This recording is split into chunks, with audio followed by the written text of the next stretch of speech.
My name's Lea. 16 years old, honor roll student, track team sprinter, occasional rule bender, and proud owner of a brain that never shuts up. I live in one of those small American suburbs where the loudest thing at night is a distant lawnmower someone forgot to put away. A place so safe that people don't even lock their mailboxes. A place where bad things are supposed to happen somewhere else. That afternoon was boring in the most ordinary way. The kind of day where your biggest problem is deciding between finishing homework or scrolling through videos until guilt wins. I got home around 4, tossed my backpack on the floor, and whistled for my dog, Milo, like I always did. Usually, within seconds, he comes tearing around the corner, nails clicking on the hardwood, tail wagging so hard he practically helicopter lifts. Only this time, nothing. I called again. Then louder. The house stayed quiet, too quiet. I checked the kitchen, the hallway, under the table, behind the couch. His leash was still hanging by the door, his food bowl half full, tennis ball on the rug. Everything screamed normal, except for the empty air where Milo should have been. That sinking feeling hit me, the kind that starts small, right behind your ribs, and spreads fast. At first, you try to reason with it. Maybe he slipped out somehow. Maybe Mom took him on a walk. But the back gate was closed. The latch still locked. My brain went from calm to storm in about 10 seconds. Then my phone buzzed on the counter. Unknown number. I don't usually answer unknown numbers. Scam calls, wrong numbers, dumb pranks. But something, instinct, maybe, told me to pick up. Hello? I said. A voice answered. Flat, distorted, metallic. You want your mutt back? My mouth went dry. Who is this? $50 by the old water tower. 9 p.m., bring cash. Come alone.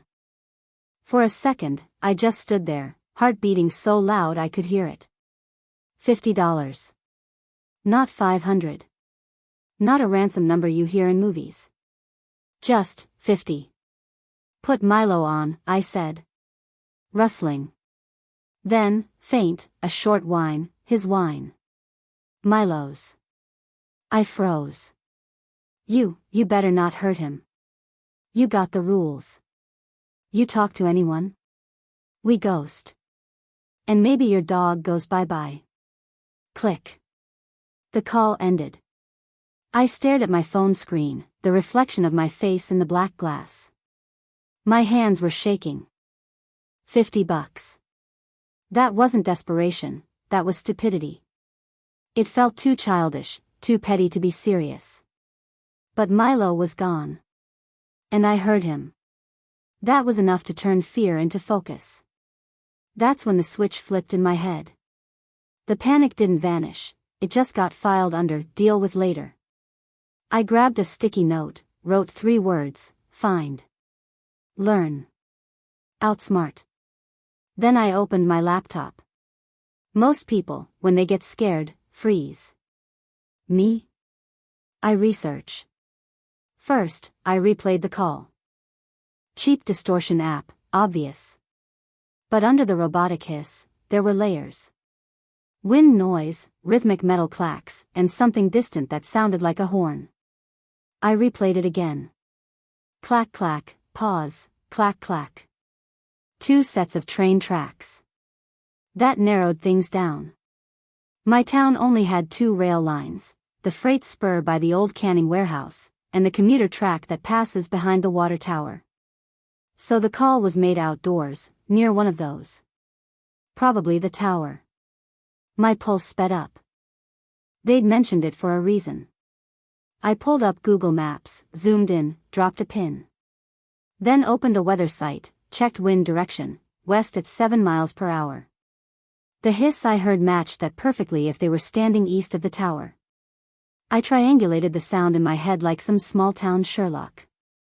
Then I thought about the money. $50. That's what? A few lunches, a tank of gas, a new controller. That number screamed teenagers. No adult would risk jail for less than the cost of a hoodie. And no professional criminal would pick such a public place. So they weren't professionals. They were idiots. That gave me an edge. I scrolled through local Instagram tags, water tower, skate park, downtown, anything that could tie back to that spot. Dozens of selfies, sunset shots, short videos. But one caught my eye, a group of guys showing off their remote control car near a barking dog. My dog. I recognized the yellow collar. Last week. Gas station parking lot. Milo had chased that toy car while they laughed. One of them wore a black and gold varsity jacket. Northside Wolves, the rival high school. I dug deeper. Found the team roster online, checked their public accounts. 3 guys had the same jacket. 1, Tyler Griggs, loved posting late-night clips around the skate park. In one, you could see the water tower glowing in the background like a ghost. Bingo. Before I could plan what to do with that, the phone buzzed again. Same unknown number. I let it ring twice, then answered. Yeah. 9 p.m., don't be cute. Cute? I said. That's $50. You want me to bring coupons too? Silence. Then, quieter, cash. No games. Cool. And if I'm not alone? Then your dog gets a late-night swim. Swim. The only place near the tower with water deep enough was the old cement basin behind the warehouse. So they knew the spot. That told me they'd been there before. Good. The more they repeated patterns, the easier to break them. I looked at the clock. 3:18 p.m., less than 6 hours. Enough time to make a plan. I texted my mom, study night at Emily's. Love you. Then Emily, I need your garage, your brother's GoPros, and your grandma's mason jars. No questions. She replied, I have questions. Later, I texted back. Traps aren't about violence. They're about psychology. You make your target think they're in control, until they realize they're not. I emptied my old science fair box on the floor. Out spilled tape, wires, batteries, a garage remote, and a spool of fishing line. Perfect ingredients for chaos. The decoys came first. I photocopied bills, front side only. From a distance, they'd pass. Added a cheap thrift store wallet, a Bluetooth tracker hidden under duct tape, and a key fob wired to a disposable strobe light. If they ran, I'd have both a flash distraction and a signal to track them. Then came the real design. I filled 4 mason jars halfway with water, dropped in tiny LEDs, and attached each lid to clear fishing line wound on small spools. When pulled, the jars would shake, catch light, and roll like living fireflies. The idea wasn't to hurt them. It was to divide their focus. People always look where the light moves, not where the danger hides. Emily stood watching me, arms crossed. You're insane, she said. And you're doing this because. Because it's Milo, I said simply. And because if I do nothing, I'll sit all night wondering what I could have done. She exhaled. Okay, genius. But if we get arrested, I'm telling them this was your science project. Deal. We biked out to the water tower before sunset, backpacks rattling with gear. The place looked even creepier than I remembered, tall rusted metal, graffiti, broken light poles, and the distant hum of trains. The perfect stage for a bad idea. I walked the area like I was mapping a crime scene. Counted my steps from the tower to the warehouse. Noted where the light poles flickered. Found an abandoned pallet wrapped in clear shrink film, jackpot. When stretched flat on the gravel, that stuff is practically invisible and slick as ice. I built 2 meeting spots. The obvious one, right under the tower ladder, where they'd expect me. The real one, 10 yards left, half hidden by weeds. Between the two, I strung my fishing line knee-high. Not enough to trip anyone hard, just enough to snag and stall. The lines formed a rough funnel leading straight toward my jars, which I tucked under grass. By the time I finished, my heart was pounding, half fear, half thrill. This wasn't just revenge. It was proof to myself that I could think under pressure. I looked at my phone. 8:31 p.m. time. I texted, "I'm here. I see the tower. I have the money." The reply came fast. "Stand under the ladder. Hands up." I walked to the fake site, lifted my hands. Shadows moved behind the warehouse, 2 figures. One tall, one wiry. Both in hoodies, faces blurred by darkness. One had something dangling, a leash. "Where's Milo?" I said. "Money first," the tall one said, voice distorted. I tossed the wallet, short on purpose. It landed near the rock. He reached, and his pant leg snagged on my fishing line. He grunted, bent to free it. The wiry one laughed, the same laugh from that night at the gas station. "Tyler. Gotcha. Your voice changer sucks," I said. "You sound like a cartoon robot." He stiffened. "What?" "Tyler, right? Nice jacket. Northside Wolves." He froze. Pulled the hoodie back slightly. "Same patch. You talk too much. And you think too little." His buddy shifted. I could see the leash better now, Milo's collar. My heart nearly cracked. But I couldn't rush it. If I moved too soon, they'd panic. "Let me see him," I said. The wiry one jerked the leash. "Money first. You want the cash?" I lifted the remote slightly. "You might want to look where you're stepping." Click. The jars glowed faint blue in the weeds. Both of them turned, exactly like I wanted. The tall one stumbled forward again, caught in another line. Milo barked, loud, real, alive. Relief hit me like a wave. "Sit," I said softly.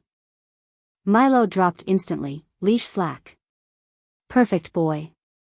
The tall one cut free with a box cutter, and now they were both facing me, angry and confused. "You really think you can outsmart us?" Tyler said. I shrugged. I already did. From the municipal yard across the street, a faint whir. The security cam panned. It was online. Good timing. "You're on camera," I said. 2, actually. So maybe smile. "Give us the money and we're gone," the tall one snapped.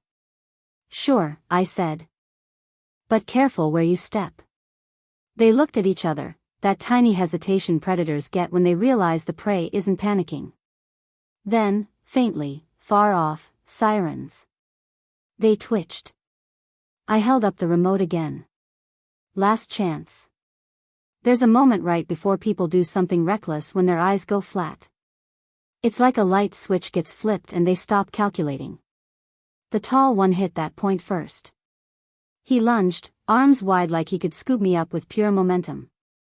I stepped back one measured pace and let physics handle the rest.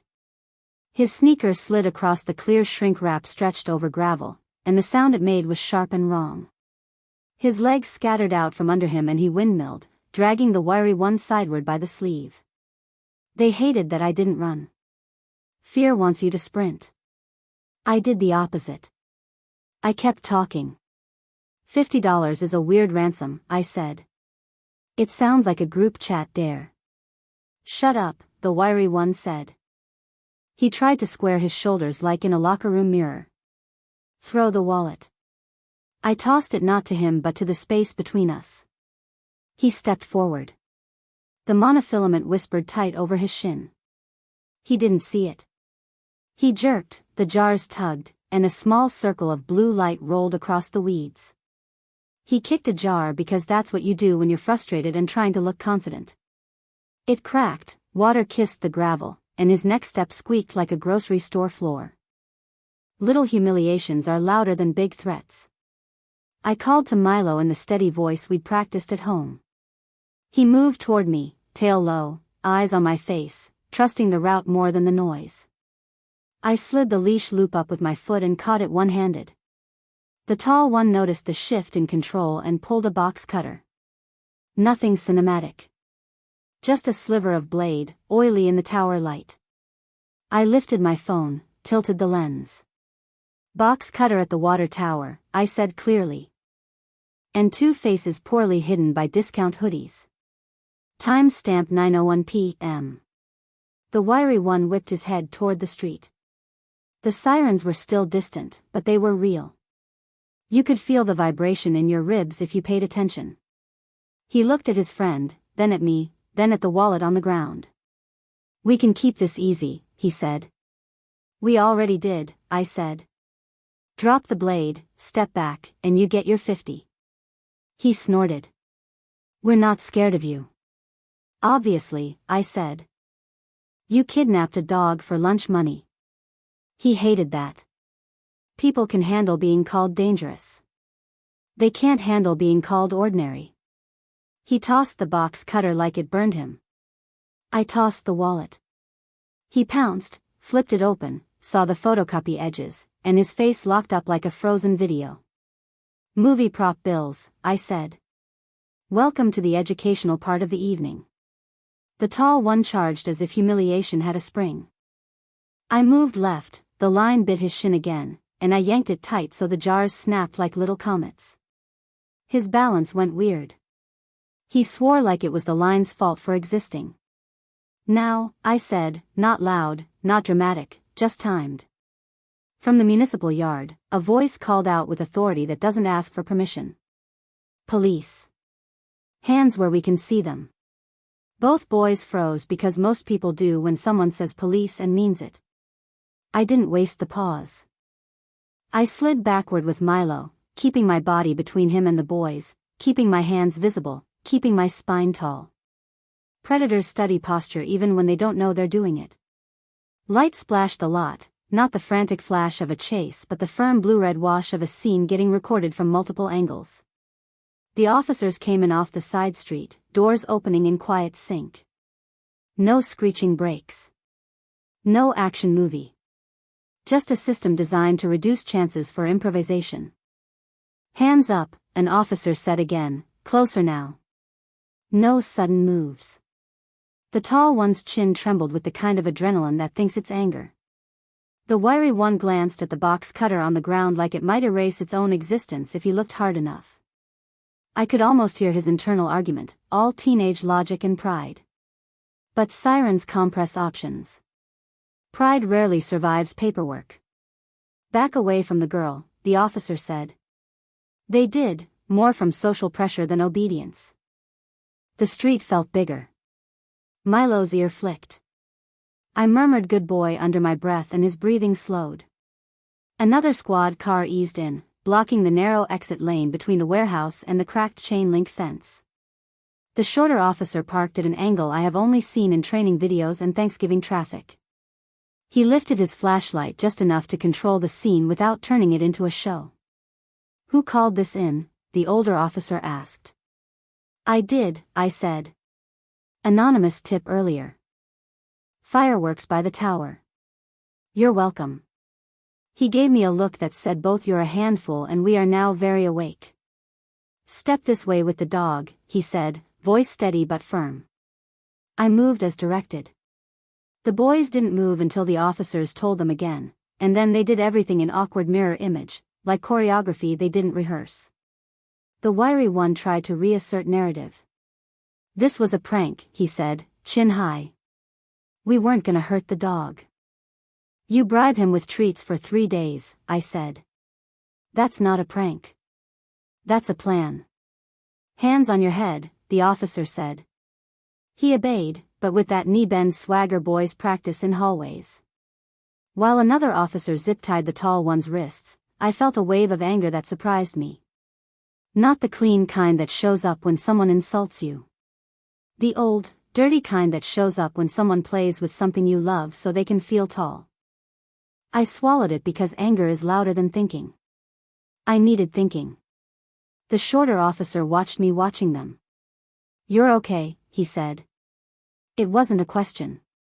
I will be when Milo's asleep under my desk, I said. He does this thing where he dreams and his paws run. He nodded once, like the image fixed something in his head too. The older officer found the leash, clipped it to Milo's collar with practiced hands, and handed it to me like a ceremony. We'll sort statements, he said. But first we freeze the scene. Copy, I said, which made him smile despite himself. That's the thing about coming of age where nothing interesting is supposed to happen. When it finally does, you find out who you are. I wasn't fearless. I was prepared. There's a difference. They read rights, they collected the box cutter, they photographed the area. I pointed out the fishing line so no one walked into it and tore a uniform knee. The older officer lifted it carefully and said, almost approving, invisible until it isn't. He looked at me like he wanted to say more and decided to wait until the forms existed. The boys climbed into cars without handcuffs first, then with them, after someone double-checked the statute. It wasn't dramatic. It was procedural. If they'd expected a chase, they were in the wrong genre. I stood with Milo and let my breathing find its way back to normal. The night felt warmer now that my body wasn't convinced the sky might fall. The water tower looked smaller. It was just metal after all. The older officer came back with a clipboard. You said anonymous earlier. You also said fireworks. Those were to get you here fast, I said. I planned to tell you the true thing when it was safe to say it. He clicked his pen. You know that's manipulative. It's efficient, I said. And I appreciate you showing up. He wrote something down that I will never see and said, let's do statements. Paperwork is the part of justice that movies cut. It's also the part that makes justice stay. We spent the next hour in a circle of light beside the patrol car while the town went on pretending nothing was happening. I answered questions with the steady cadence of someone who decided to be useful. I stuck to facts. Times. Quotes. Details that sound small and later turn big. The older officer had the slow nod of a man who likes when details line up. Run me through your timeline again, he said. 4:08, I get home. 4:12, I realize Milo isn't in the usual spots. 4:15, phone rings. They demand $50. I ask to hear Milo. I do. Call ends. I analyze audio. Wind hiss, train clacks, probable outdoor call, east of tower angle. I check social posts. Identify likely suspects by jacket and location history. I text my mom and friend. Build decoys and traps. 8:31, I text them I'm here. 8:33, they respond with instructions. 8:58, box cutter visible. 9:01, your arrival. He wrote the numbers down. Fireworks claim. Made to trigger faster response to potential property damage, I said. I assumed you move quicker on city infrastructure than on a vague teenage dispute. He didn't confirm it. He didn't deny it. He just wrote more and underlined something. The shorter officer took my phone and, with my consent, airdropped the recorded call to their device. He replayed it. The hiss. The train. The way the voice wobbled when I said gift cards. He tilted his head at the same spots I had. It felt like sharing notes with a teacher who respects you. You involved any adults prior to tonight? The older one asked. Not until the anonymous tip, I said. I knew the tip would summon actual adults. You know you could have been hurt. Not a lecture. A simple fact. I knew. I assessed. I moved the odds. I put more variables under my control than under theirs. He nodded without smiling, the authority version of admitting a point landed. You'll need a guardian present for the formal statement. My mom's at home, I said. She thinks I'm studying at Emily's. So we call her, he said. And we tell her daughter is very smart and we strongly discourage her from staging stings. Say it exactly like that, I said. She'll appreciate the nuance. He almost laughed. Then he didn't, because forms. The wiry one tried a new angle from the back seat of the patrol car. We were just messing around, he said through the cracked window. You're acting like this is a felony. Extortion is a big word, I said. You can Google it on the way. Enough, the officer said, and the window hummed shut. We cleaned the scene because someone has to. I pulled up fishing line carefully and coiled it in my palm so it wouldn't snag a bird. The officer bagged the cracked jar because broken glass plus barefoot teenagers is a lawsuit nobody wants. He found my thrift wallet and held it between two fingers like a dead moth. You got them with prop cash. Technically, I got them with their own impatience, I said. The prop cash just confirmed they don't read the fine print. He checked the municipal camera angle with his radio and nodded to himself, satisfied. Caught enough, he said. Faces, box cutter, dog, demands. Not bad. Pretty good, I said. But I'm biased. We rode to the station in quiet. Milo stuck his head into the front like he was auditing. At the desk, the fluorescent lights made everything look more honest. They called my mom. She arrived in 10 minutes, hair pulled up, eyes wide, pajama sweater under a real coat, the uniform of mothers who ran out of the house too fast. She saw Milo, and whatever she had planned to say broke against relief. She hugged him first.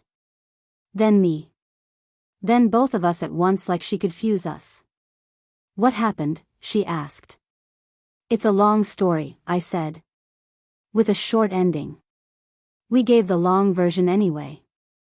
The officer walked her through our timeline, allowing me to fill gaps. He used phrases like ongoing investigation and probable cause and juvenile processing.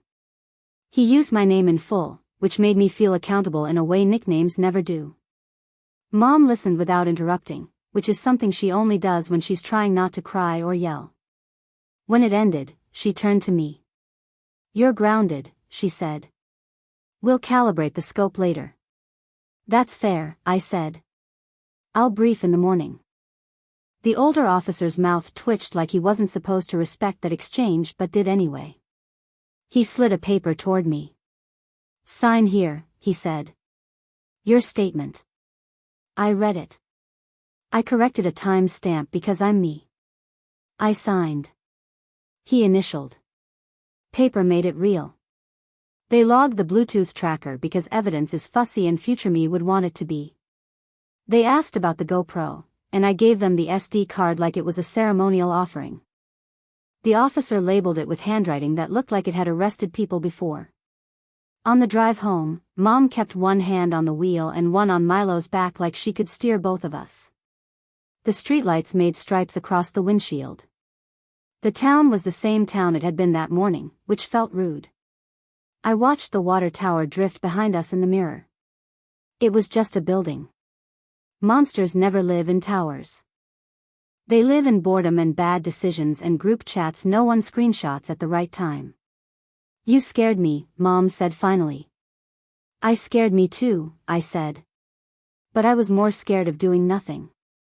That's not always the line you think it is, she said. But I hear you. I'll accept a sentence with community service, I said. And reduced screen privileges. We're not negotiating your punishment like it's a plea deal, she said, but she was smiling now, tiny and real. Okay. Maybe a little. Milo snored in the back seat, little hiccups that made the car feel less like a courtroom and more like a moving bedroom. We pulled into the driveway like every other night of our lives. The morning after, the world didn't applaud. It rarely does. My alarm went off, and my legs still had to carry me to school, and my brain still had to remember where I put my history worksheet. The difference was a list on my wall. I wrote a title in block letters, Things I Can Control. Under it, I wrote small, boring things that stack into big safety. Charge my phone. Label spare keys. Teach Milo 2 new commands. Update the emergency contacts on my lock screen. Add the non-emergency police number to favorites. Check the batteries in the porch lights. None of these make a movie. All of them make a life. At school, attention came in uneven pockets. A few kids approached with that look people get when they want to be near a story. One asked if I was scared. Another asked if I would help them prank their ex. A third told me I was reckless with the earnestness of someone who has never been tested. I didn't argue. Arguing wastes calories. I picked the comments that grew me and composted the rest. Teachers knew without knowing.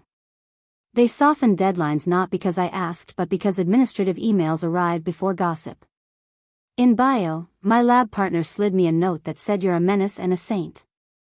I circled menace because it felt funnier. After school, I trained Milo like it was our job. We practiced sit and stay and walk by me with the precision of a marching band. I swapped hand signals for words because sometimes the world is too loud to hear. He learned fast because he'd already learned the worst. That's the secret about teaching animals and people after a scare. They hold on tighter. Not to fear. To competence. The officer called 3 days later with an update voice. They'd matched the boys to 2 other pet nappings. Same schedule. Same amount. Same disposable bravado. Both dogs were home already, and the owners had cried into the station phone lines like they were voting for relief. Sometimes justice is just paperwork that saves someone else later.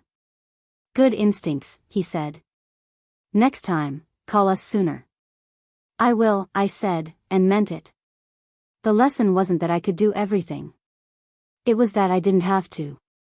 I built a small library of protocols the way other girls build playlists. If unknown number, record on speaker. If voice distortion, ask a question that forces breath. If location mentioned, triangulate with real data not vibes. If meeting required, pick open spaces, control lines of movement, control light, control exits, control which parts of me are visible. If fear spikes, breathe like I'm on the starting line and I'm waiting for the gun. I also learned the part no one puts on motivational posters.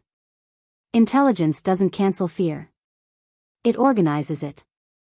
The goal isn't to feel brave. The goal is to be prepared enough that brave becomes optional. People started DMing me with their own stories. A cousin's bike stolen and found by watching for the same hoodie in 3 different posts. A neighbor's car broken into the night after they bragged about a new stereo in a comment thread. A girl who used to be afraid to walk home after dark until she learned her route in daylight and noticed where the hedges were tall and where the streetlights stayed broken. I answered as many as I could without becoming a hotline. I told them the only truth I trust: you can be small and still build leverage. On a Saturday, I updated my sticky note. The same 3 words. Find. Learn. Outsmart. I traced them with a pen until the paper went soft and the ink bled a little. I thought about how close I came to letting panic run the day. I thought about how many times in the next 5 years someone would try to make me choose between silence and danger. I promised myself I would choose option 3 whenever possible. The option where I become a problem they didn't anticipate. Mom stuck her head into my room and watched me write. "You okay?" she asked. "I'm calibrating," I said. "That sounds like something a pilot says," she said. "Or a surgeon."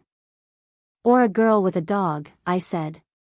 She stepped in, looked at the list, nodded. Wi-Fi restrictions lifted pending continued calibration.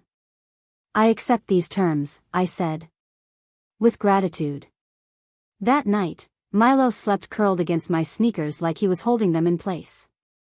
I whistled softly and he lifted his head, eyes bright. He came to me with that silly confident trot he uses when he's absolutely sure he's doing the right thing. I scratched behind his ears and told him we were good. He blinked slow like he agreed and put his head on my knee.